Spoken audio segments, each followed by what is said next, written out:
Welcome back to the deep dive. We take these, well, often complex topics and try to give you the essential insights, really distill them down. Today, we are tackling a question that it really sits at the very heart of faith, accountability, and ultimate destiny. What is the divinely ordained sequence for entry into paradise or Jannah? If you've ever wondered about the ultimate VIP list, like who gets the highest honor and what criteria actually determine that sacred order, then yeah, this deep dive is definitely for you. Our approach here, it's rigorous, it's very targeted. We're really embarking on a methodical analysis of core Sunni Islamic sources as our entire focus today. So this means we are pulling exclusively from definitive Quranic verses, established tafsir, the classical commentaries, and the most authenticated collections of the Prophet's sayings and actions, hadith, particularly Sahih Bukhari and Sahih Muslim. We're sticking strictly to the scope of this provided material.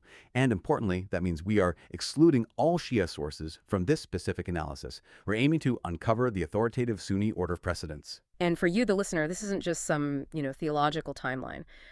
Understanding this sequence, the order of entry into paradise, it actually offers a really foundational insight. Insight into the structure of divine justice, the mechanics of accountability, and maybe most importantly, the unparalleled, the unique status given to key figures in the tradition, especially Prophet Muhammad, peace and blessings be upon him. The meticulous nature of this order, it really reveals the exact priorities of the divine system itself. It shows what's rewarded specific actions, devotion with tangible precedence. Okay, let's start right at the beginning then. The absolute non-negotiable cornerstone, the thing upon which all salvation is built. The sources really emphasize this isn't just the first step, it's the entire foundation. Tawhid. Tawhid, yeah, literally translates as making one. It's the absolute prerequisite for salvation, the supreme obligation. It means recognizing the oneness, the absolute unity, the singularity of God, Allah alone. The sources are crystal clear. It requires complete, total submission Islam to Him alone, no partners, no intermediaries. That's the core commitment. And when we talk about Tawhid, it's not just a passive belief, is it? It's like a constant state of recognition. The sources don't seem to treat it lightly. Exactly. Not passive at all. I mean, if you look at the Quran structure, the verses constantly challenge any idea of duality or multiplicity. They ask you to reflect. If there were multiple gods, wouldn't there just be chaos, conflict in the heavens and earth? The perfect order we see, the sources argue, is actually physical proof of his singular sovereignty. So Tawhid is recognizing this unity in everything, in worship, in seeking help, in ultimately relying completely on him. Okay, so if that's the cornerstone, the absolute foundation, Right. what's the flip side? What's the single absolute failure condition? The one thing that, according to these sources, just demolishes any hope? Ugh. That would be shirk. Associating partners with God. And the source material is, it's terrifyingly clear on this. While Allah's mercy is described as boundless and He forgives any other sin He wills, the Quran explicitly states He will not forgive shirk. Surah An-Nisa confirms this, saying, "Indeed, Allah does not forgive association with Him, but He forgives what is less than that for whom He wills." It's unambiguous. But why? Why is shirk singled out like this? I mean, murder, theft, terrible sins, right, but potentially forgivable. What makes shirk different? Because, fundamentally, shirk voids the entire relationship. The contract, if you like, between the creator and the created. The sources establish that the whole purpose of creation is worship rooted in tawhid, pure monotheism. So when someone associates a partner, whether it's, an idol, a person, a false prophet, or even, as scholars point out, just following your own desires over God's command, you're undermining the very reason for existence. You're putting something else in that sovereign position reserved only for Allah. That's why it's so grave. And this principle, this pure monotheism, it's actually what the sources confirm has been the consistent message of all the prophets. From Adam right through to Prophet Muhammad, the core message never actually changed. Right. Okay. So moving from that foundation of belief to, the culmination of existence, the Day of Judgment, Yawm al-Qiyamah, the sources treat this not like some distant myth, but as an unavoidable, absolutely certain reality. Absolute certainty, yeah. Surah An-Nisa says there's no doubt concerning it. And to make this huge metaphysical concept a bit more relatable, the Quran actually uses an analogy from nature. Surah Ar-Rum reminds us about the resurrection of the earth after it seems dead. The land is dry, cracked, lifeless. And Allah sends rain, and boom, it bursts with life. The sources say the resurrection of humanity will be just like that. Just as the earth comes back, every single soul will be brought back for the final reckoning. And if the resurrection is the stage, what's the actual purpose of that? Frankly, terrifying day. The purpose, it's the establishment of perfect, ultimate divine justice. That's the core. The sources stress that on this day, every single human will be held entirely accountable for their beliefs, for their actions, everything. And this accountability is described as incredibly precise, meticulous. The Quran guarantees justice will be delivered right down to the smallest fraction. You often hear the principle cited, even the weight of an atom's worth of good or evil. It will be seen, it will be accounted for. And this meticulousness, this precision, it explains why the whole order of entry into paradise that follows has to be so structured, so detailed, so merit-based. It's the final expression of that perfect justice. Okay, so the foundation is set. Tawhid and the certainty of judgment. Now we step into the grand narrative of the Day of Judgment itself. This is where the real drama kicks off, starting with that overwhelming scene, the gathering. Oh, this scene. It's described with such vivid intensity in the sources. Immediately after everyone's resurrected, all of humanity, billions upon billions of souls who ever lived there, gathered on this vast plain, the land of gathering. Just try to imagine the scale of it. But the descriptions emphasize not just the sheer numbers, but the conditions. Yeah. And it's not quick. There's this immense waiting period, maybe 50,000 years, according to some narrations, characterized by unbearable heat, debilitating thirst, overwhelming terror, anxiety. People are described as standing naked, distressed, just desperate for this agonizing wait to end. They want the judgment to begin, just to get it over with. Wow, that sheer state of desperation, that kind of existential dread. That's what leads humanity to seek immediate relief, right? They need someone to step up, to intercede, just to get the process started. This is the search for the greatest intercession, al-Shafa al-Kubra. Exactly. Driven purely by desperation, humanity kind of organizes itself. They go to petition the greatest figures in history, the prophets, to speak for them. And the sources detail a very specific chronological procession. It starts with Adam. All right, they go to Adam first, the father of humanity, pleading with him. Ask God to start the judgment. And this moment is profoundly instructive. It shows incredible humility. Adam declines. The Hadith explains he cites his own mistake, eating from the forbidden tree back in paradise. He expresses his intense fear of Allah's wrath on this tremendous day, and he tells them, go to Noah. So the people go to Noah, the second great messenger. He also declines. He cites his own plea against God regarding his son, which he feels showed perhaps a lapse in judgment or perfect trust. And this pattern just continues down the line, doesn't it? They move to Abraham. Abraham, the friend of God, Halilullah, he also refuses. He mentions 3 instances from his life where he told, white lies, essentially. Even that small thing makes him preoccupied with his own standing before God. He directs them to Moses. And Moses, the one who spoke directly to God. Moses, Kalimullah, he also steps back. His primary concern, according to the sources, is the unintentional killing of the Egyptian man, an act he deeply regretted. So he directs them to Jesus. When they reach Jesus, he too declines. Though, interestingly, he doesn't cite a sin of his own. He simply directs them onwards to the final and ultimate authority. The refusal of all these immense figures, these towering prophets, it just emphasizes the sheer overwhelming awe and fear of Allah on that day. Even the greatest messengers are consumed by concern over their own, minor human imperfections. Which brings us to the unique status, the singular status of Prophet Muhammad. Every other great prophet refuses this burden, but he accepts the mantle of the great intercession. How does that moment actually unfold? This is the moment. It solidifies his unique position in the entire cosmic order. When humanity finally reaches him, he accepts. I am the one for it, he says. He then proceeds towards the throne of Allah, falls into prostration, sujood, and just stays there. And at that specific moment, Allah inspires him with a special form of glorification and praise words, a formulation never revealed before. He offers that praise.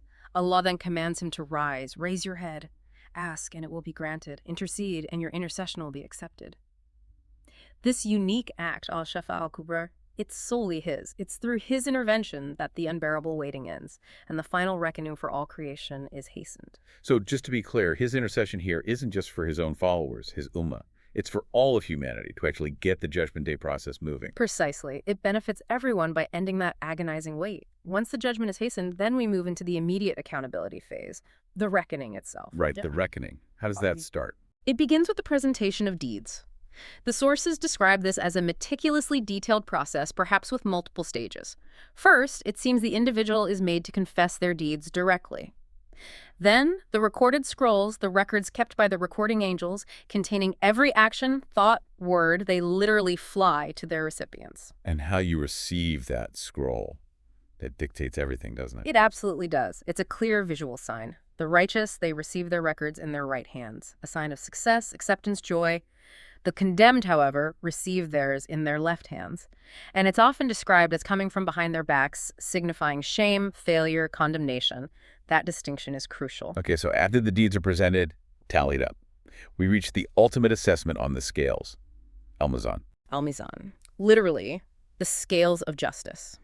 This is described as a physical instrument for the final judgment, where good and evil deeds are actually weighed. The sources assure us it's perfectly accurate and, well, massive. Yeah. The prophet described how sometimes a single action, seemingly light, if done with immense sincerity, can weigh incredibly heavily, like a good word, or the affirmation of Tawheed. This weighing is the final determination based on that detailed accountability. It separates those destined for Jannah, for paradise, from those destined for the fire. But wait, even after the reckoning, after the scales, there's still one more hurdle, one final, terrifying physical obstacle everyone have to try and overcome before paradise can even be reached. Yes, the bridge, al-Sirat. This is the ultimate universal test. And the hadiths describe it in really stark, terrifying terms. It's laid directly over the hellfire, described as a chasm of immense depth. And the bridge itself is said to be thinner than a hair and sharper than a sword. Every single soul, without any exception, must attempt to cross it. Failure means falling into the fire below. It's the final filter. Thinner than a hair, sharper than a sword. How does anyone cross that? What determines success? The sources are clear. The way you cross, your speed, your stability, it's entirely determined by your faith and your deeds from life. Individuals cross at vastly different speeds. Some flash across like lightning, others run, some walk steadily, some crawl painfully slowly. And the only thing guiding them across this terrifying path, the material states, is the light they possess.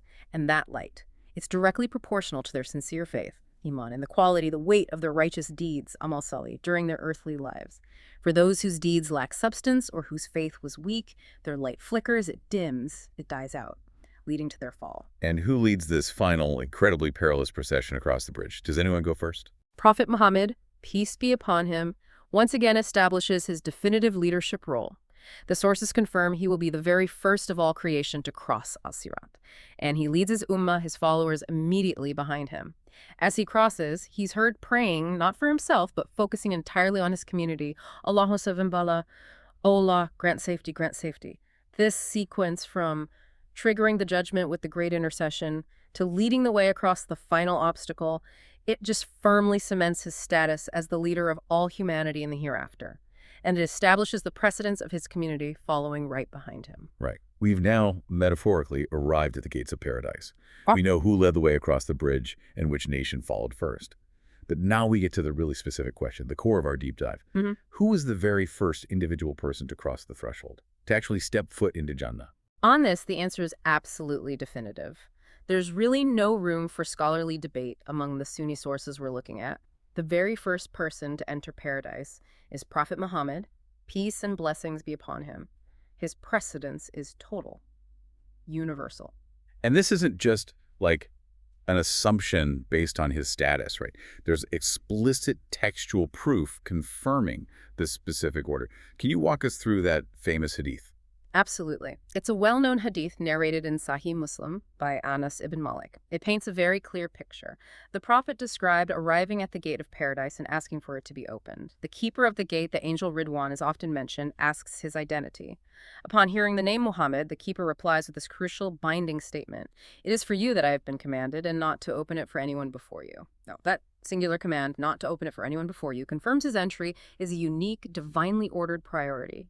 It applies before any other creature, prophet or otherwise, who ever lived. He is the absolute first, period. Okay, so the prophet enters first. The gates then open for the next category. Who follows immediately after him, based on that principle established crossing al-Sirat? That would be the first nation, the Ummah of Muhammad. They are the first community, the first large group to enter paradise.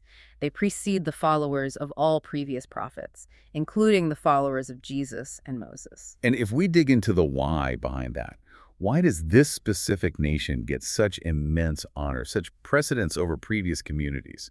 What's the theological connection there? Well, it connects directly back to the message they carried and its finality and completeness.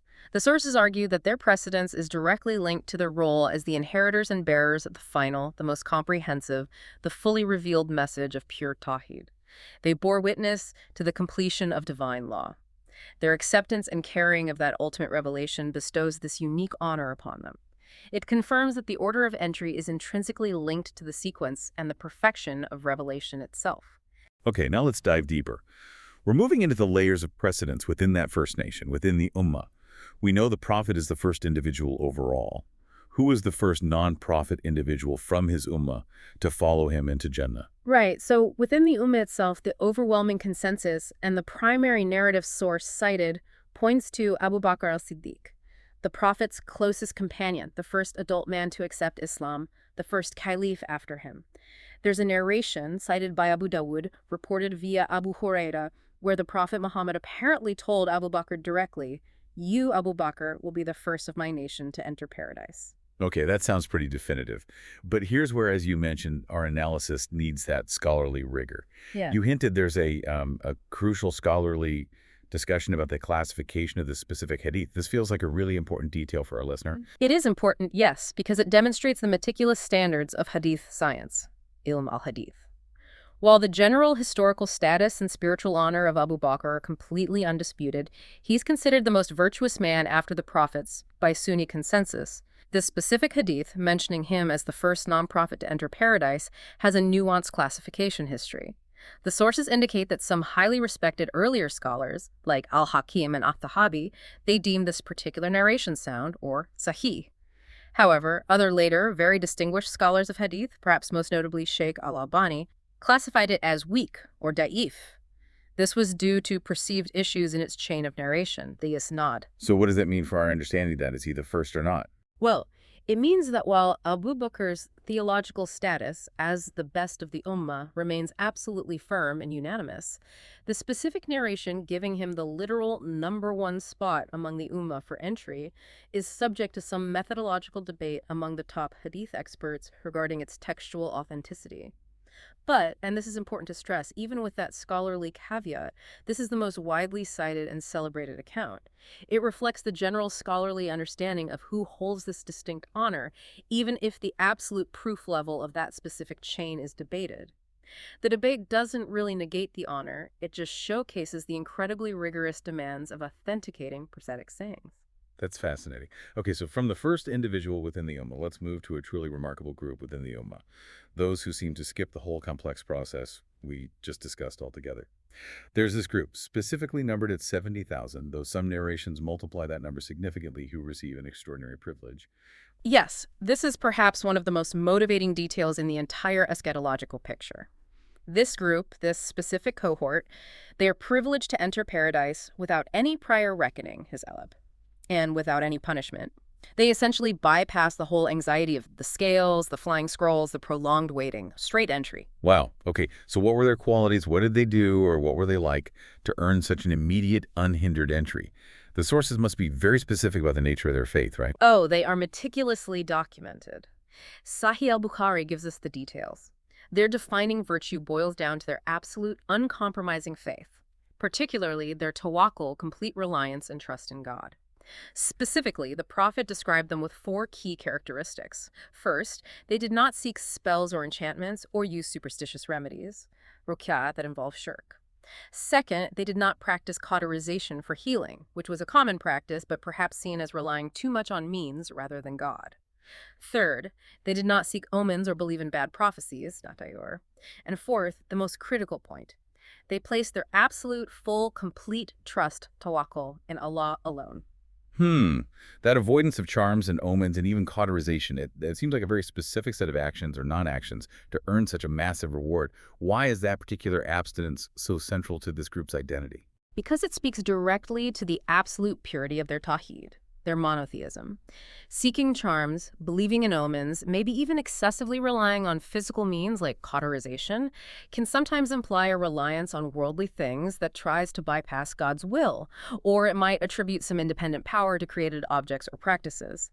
By actively avoiding these things, this group achieved a state of pure tawakkul. It was an uncompromising practical demonstration that their reliance was entirely 100% on Allah. They refuse to pollute their monotheism with even a hint of superstition or reliance on anything other than the divine for their ultimate well-being. It's this extreme level of purification in their faith and trust that allows them to just skip the reckoning entirely. Got it. And beyond this specific, very high-achieving group of 70,000, the sources also briefly mention other categories, other types of exceptional piety. They grant individuals specific precedence or high status, right? Yes, absolutely. The system clearly recognizes and rewards extraordinary devotion in various ways. The martyr, the shaheed, who dies fighting in the cause of Allah, is often mentioned as receiving immediate or very high precedence. Their sins are forgiven at the first drop of blood, according to some narrations. Also mentioned are those who restrain themselves from begging.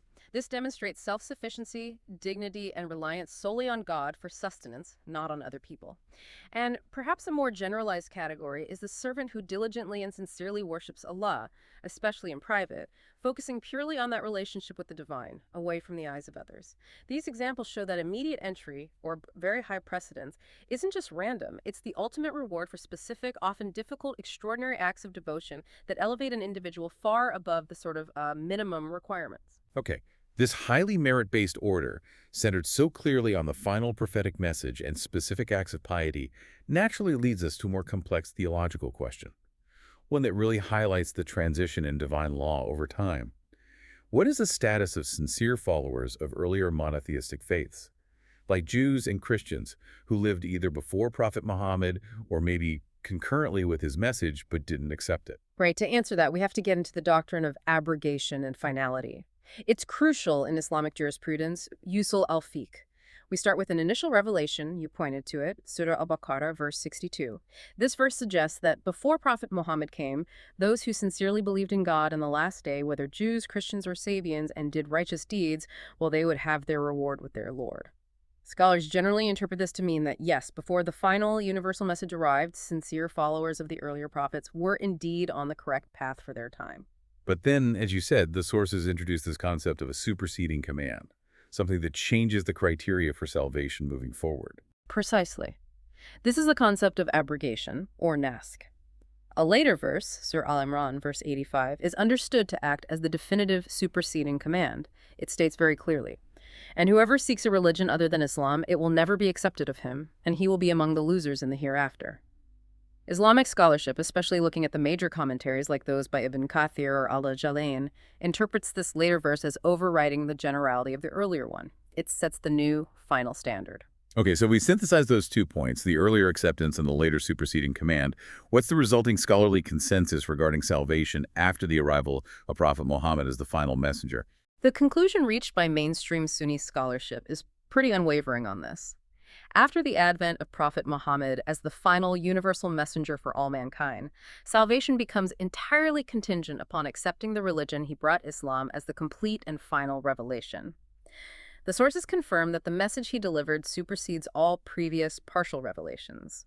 Therefore, for anyone living after his mission began, whether they identify as Christian, Jewish, or from any other tradition true, accepted belief in God must now be in accordance with the laws and message he delivered. Any previous prophet's law, while perfectly correct and valid in its own time, is no longer considered the valid path to Jannah once the final message has been revealed. That establishes the situation for those who heard the final message, understood it, and then rejected it. But now let's tackle an even more nuanced category, one that really forces a deep look at the balance between divine mercy and absolute justice.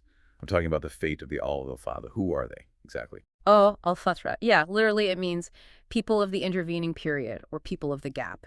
This is a specific theological category. It refers to those individuals who lived in a time period or perhaps a geographical location where the true monotheistic message, the call to Tawhid, was either completely corrupted, totally absent, or crucially, was not conveyed to them in a way that constituted a clear proof. They couldn't reasonably be expected to know or follow it. They basically lived in an era of ignorance or darkness regarding divine guidance, lacking access to a proper messenger or an uncorrupted divine book. The discussion around their fate is intensely debated precisely because it tests the limits of God's justice and mercy. How do you judge someone who never got the memo, so to speak? Okay, so given that complexity, what are the main views among Sunni scholars regarding these individuals who genuinely never heard the message properly? It sounds like there wouldn't be just one simple answer. No, there isn't one simple answer. There are primarily two predominant, though quite different views that try to synthesize justice and mercy.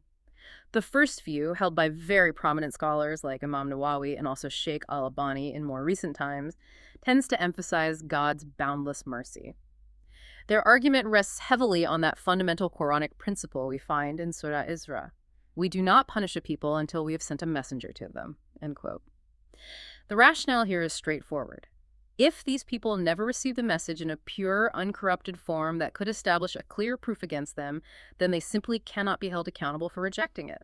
Therefore, based on God's ultimate mercy, they will be forgiven or excused. Okay, that's one view, emphasizing mercy based on lack of exposure. But the second view introduces something quite different, a mechanism to actually test them in the hereafter, ensuring justice is fully met. What's the reasoning behind that? Right. This second view is championed by some intellectual giants in Islamic history, figures like Ibn Taymiyyah, his student Ibn Kathir, and respected scholars like Ibn al-Uthaymin. They propose that the al-Fatra, because they weren't tested with obedience in this life due to lack of knowledge, will receive a special, unique test on the Day of Judgment itself. This test is designed specifically to establish their inner state of submission or rebellion. In this view, Allah will either send a messenger specifically to them in the hereafter, or perhaps command them directly to perform a specific action. Often, this command is described in the scholarly discussions as requiring them to enter the hellfire. Enter the hellfire. That sounds incredibly decisive and, frankly, terrifying. What's the logic behind that specific test? It sounds terrifying, yes. But the scholars who hold this view argue it perfectly fulfills both justice and accountability. If they obey the command immediately, even that seemingly terrifying command to step towards or into the fire, their obedience proves their true underlying state of submission to God's will. They demonstrate they would have obeyed had they known. And so they are saved, and the fire becomes cool and safe for them as it did for Abraham. However, if they refuse out of fear or doubt or arrogance, their disobedience at that point establishes the clear proof against them. They had their direct command and rejected it, and so they are justly condemned. This view ensures that no soul is punished without first receiving a clear, undeniable command and having the chance to obey or disobey. It's seen by its proponents as the ultimate expression of divine justice, ensuring accountability even for those who lived in periods of ignorance. This whole discussion really shows how finely tuned the Islamic system of accountability is presented in the sources, trying to account for all the complexities of human existence across time and geography. We've certainly journeyed through a lot today, from the absolute prerequisites like Tawhid through the immense scope of the Day of Judgment, the unparalleled role of Prophet Muhammad as intercessor and leader, and down into the meticulous hierarchy of entry into paradise itself. As we pull all these intricate layers together, what's the single overarching synthesis? Why is this order of entry documented with such precision in the sources?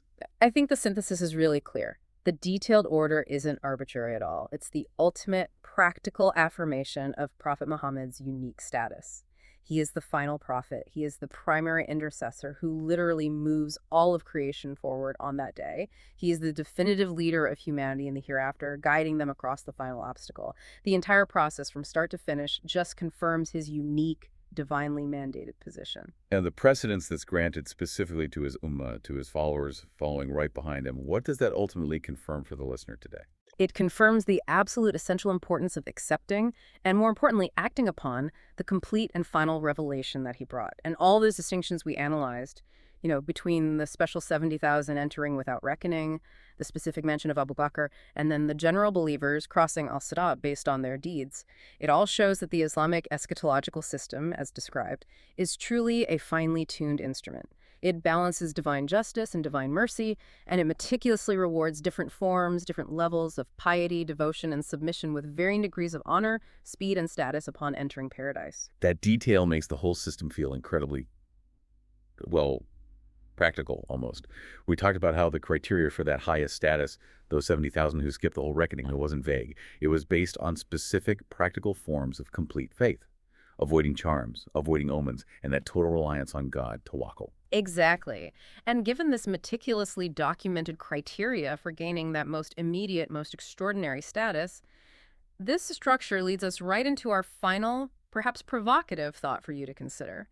If immediate, effortless entry into paradise is the ultimate reward for truly extraordinary piety, And if that piety is defined so clearly by things like refusing to seek worldly interventions like charms or omens, and instead demonstrating a complete, practical tawakkul, total trust in Allah, then the question becomes, what practical contemporary acts of devotion detailed within the sources would actually translate into the most immediate and profound rewards in this divine system today? Reflecting on the specific criteria of those 70,000 really encourages you, the listener, to think beyond just the minimum requirements of faith. It pushes you to consider striving for a truly extraordinary, uncompromised level of devotion and trust in your own life. What does that look like for you? An essential challenge and a powerful place to end. Thank you for diving deep with us today and breaking that all down. Thank you. It was a pleasure.